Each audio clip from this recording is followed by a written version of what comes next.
दोस्तों जैसा कि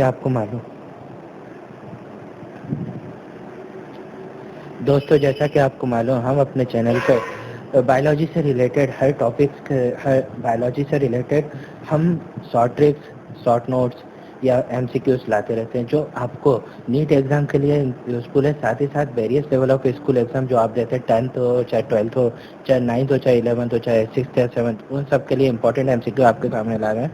यह इसी का पार्ट नंबर 2 है। चलिए अब हम एमसीक्यू की तरफ बढ़ते हैं। तो पहला एमसीक्यू में दिया हुआ है, individuals of any species at a place form biotic community ecosystem population biosphere. दोस्तों ये सरल सा क्वेश्चन है जिसका सरल सा आंसर होना चाहिए, आपको मालूम भी होना चाहिए। चलिए दोस्तों आंसर देखते हैं। पॉपुलेशन। आगे बढ़ते हैं। The part of earth comprising water is called as the atmosphere, hydrosphere, lithosphere, ionosphere. दोस्तों ये भी सरल सा क्वेश्चन है जिसका सरल सा आंसर होना चाहिए, आपको मालूम भी होगा। चलिए देखें इसका सही आंसर, हाइड्रोस्फीयर। दोस्तों इस वीडियो में कुछ क्वेश्चन स्टूपिड से लग सकते हैं आपको और कुछ क्वेश्चन बहुत अच्छे भी हैं। तो दोस्तों हमें एग्जाम के लिए स्टूपिड क्वेश्चन हो चाहे अच्छे क्वेश्चन हो, दोनों तरह के पढ़ने चाहिए। चलिए दोस्तों अब आप आगे बढ़ते हैं। Herbivorous constitutes first trophic level, second trophic level, third trophic level, fourth trophic level. दोस्तों ये थोड़ा कंफ्यूजिंग सा क्वेश्चन है, आप इसे ध्यान से पढ़ लीजिएगा। इसका आंसर देखते हैं हम। सेकंड ट्रॉपिक लेवल, कई बार लोग इसका आंसर 1 लगा देते हैं जो कि फर्स्ट ट्रॉपिक लेवल, जो कि बिल्कुल गलत है। चलिए आगे बढ़ते हैं।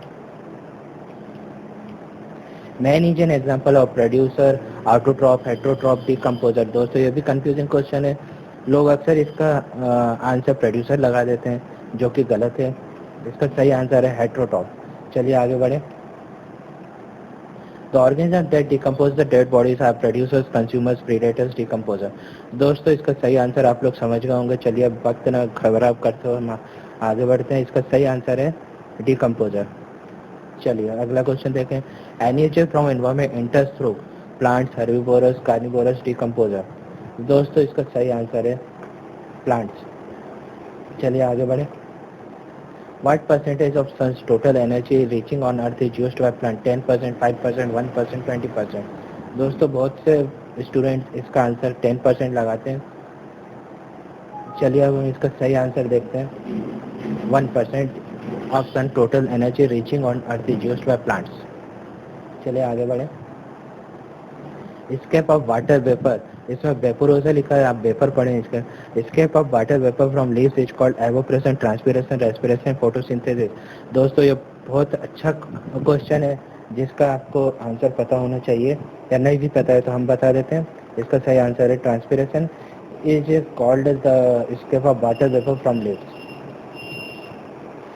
Conversion of ammonia into nitrites is called nitrification, ammonification, nitrogen fixation, denitrification। दोस्तों इसका सही आंसर है नाइट्रिफिकेशन। आगे बढ़े।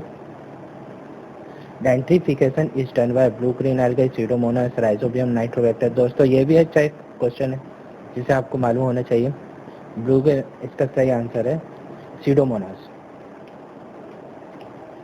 चलिए दोस्तों हमारी आज की यात्रा यहीं खत्म होती है।